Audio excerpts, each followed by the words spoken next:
Hello everybody, I am Kristi Isais. I am the new construction realtor here in the Phoenix metro area, and today I want to talk to you about something totally out of the norm, and you probably would not expect me to discuss this, but I am going to talk about the top 10 things that are horrible about Phoenix and why maybe you don't want to move here. All right, number one, and you probably already knew this and could have guessed it, but the heat. It gets very, very hot here in Phoenix, and our summer months are excruciating, where we, from say May through September, are in triple digits every single day. And it's not out of the ordinary to have a 115 degree day, 118 degree day. We've even seen temperatures over 120 from time to time. So it gets very, very hot. So typically you're staying indoors, you're going from one air-conditioned, home to your air-conditioned car to the air-conditioned store. You typically are staying indoors through those summer months. So definitely the heat. Number two, and this goes kind of hand in hand with number one, is you can see higher utility bills here, especially during those summer months, because your air conditioning is running 24/7 around the clock. So it definitely puts a lot of strain on your HVAC unit, and sometimes, especially in older homes that don't have the energy efficiency, you can see some pretty ridiculously high electric bills. And I've seen people up to $700 a month in the summer months on an older home with bigger square footage. Now, we can go into another video about that, how newer homes are more energy efficient, but definitely higher AC bills, especially in the summer months. Number three, this one is a big no-no, and I sometimes question why I live here because I hate this one, and that is the dangerous wildlife. We have deadly snakes, scorpions, lizards, bugs.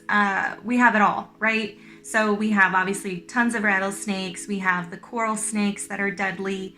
We have like 3 other ones. I absolutely hate snakes, and so definitely you've got to be on the lookout if you go hiking, if you're outdoors, things of that nature. Sometimes people are getting their dogs rattlesnake trained so that they know not to go near it or how to handle the situation, because they can kill your dogs.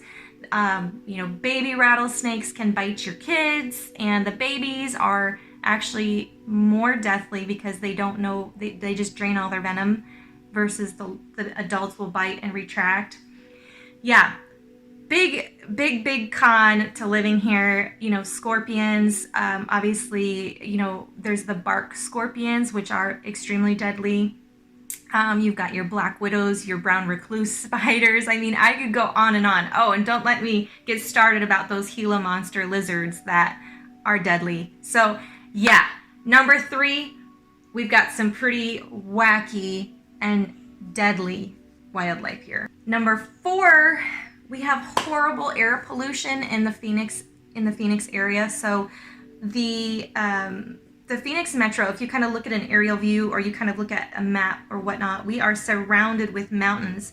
And so all of the industrial pollution that happens in the city gets essentially trapped around all of those mountains, and we don't really get the airflow.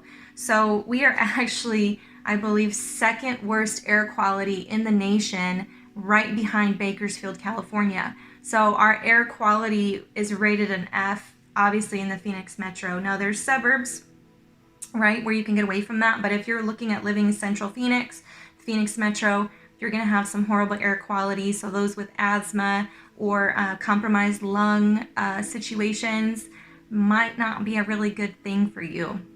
Just saying. Number 5, we have a very poor public school system here. The teachers are some of the lowest paid in the nation. The funding just really isn't there. Our teacher to student ratio is ridiculous. Lots of schools are at 120% capacity. Bringing those student to teacher ratios really not where you want them to be. But there's obviously options for that, right? But this video is all about the cons. But yeah, there's charters and private schools and things of that nature. But the public school system here, not really the greatest. So if you're looking at moving here and you have children, you're going to want to start looking at alternative options for their schooling. All right, we got to number 6, guys. Number 6 is we are known as the kidnapping capital of the world here in Phoenix. Yeah, sad but true. It is a very, being so close to the border and things like that, we are known for, child trafficking, human trafficking, things of that nature, where people are being smuggled literally across the border. And obviously it's something nobody wants to talk about or even think about, but it is real and it does happen. So also with that said, Central Phoenix, again, Phoenix Metro is huge. Central Phoenix has double the crime rate over the national average. So there's definitely a lot of, stuff going down.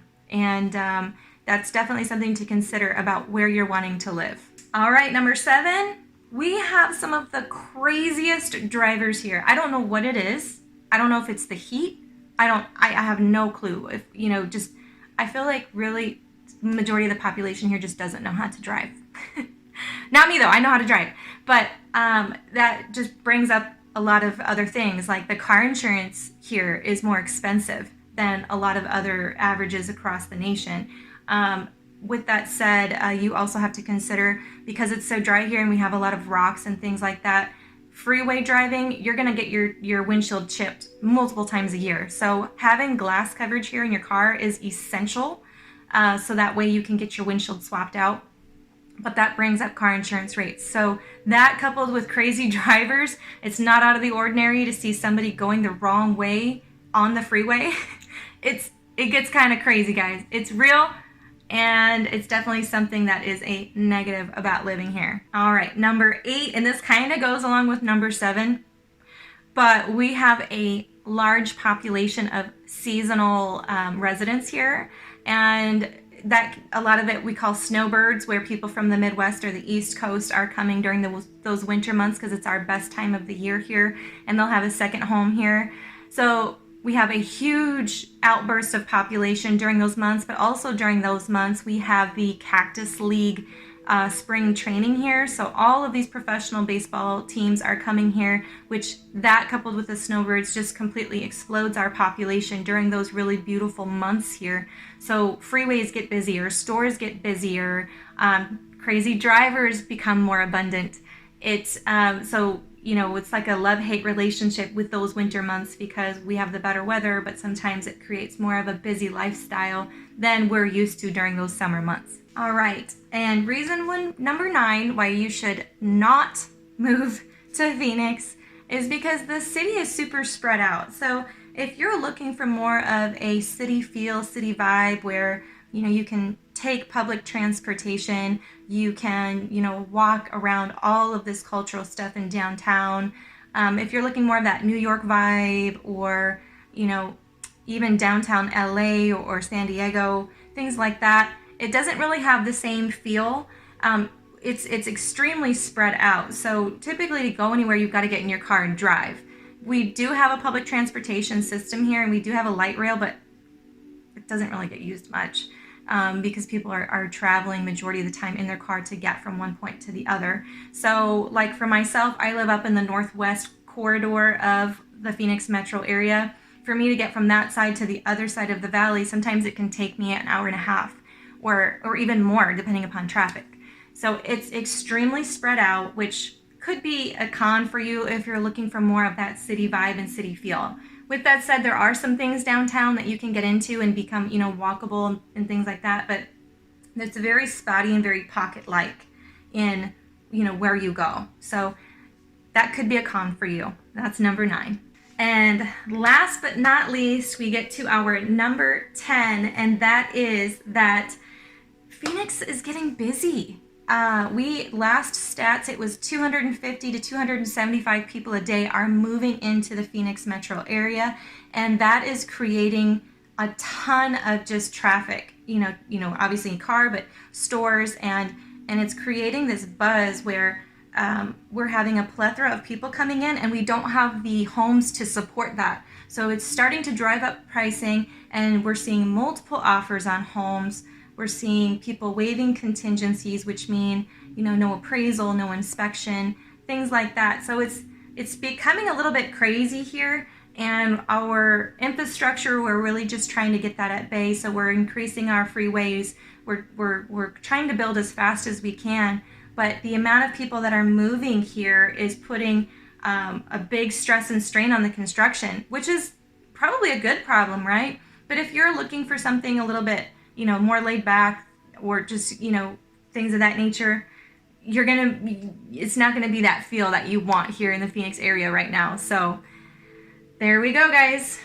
Those are 10 horrible reasons why you should not move to Phoenix, Arizona, and why you might not want to live here. So hope y'all are having a great day. I am always an open book and would love to chat with any of you. Stay tuned for another video where I talk about the 10 wonderful things about Phoenix and why you might love living here.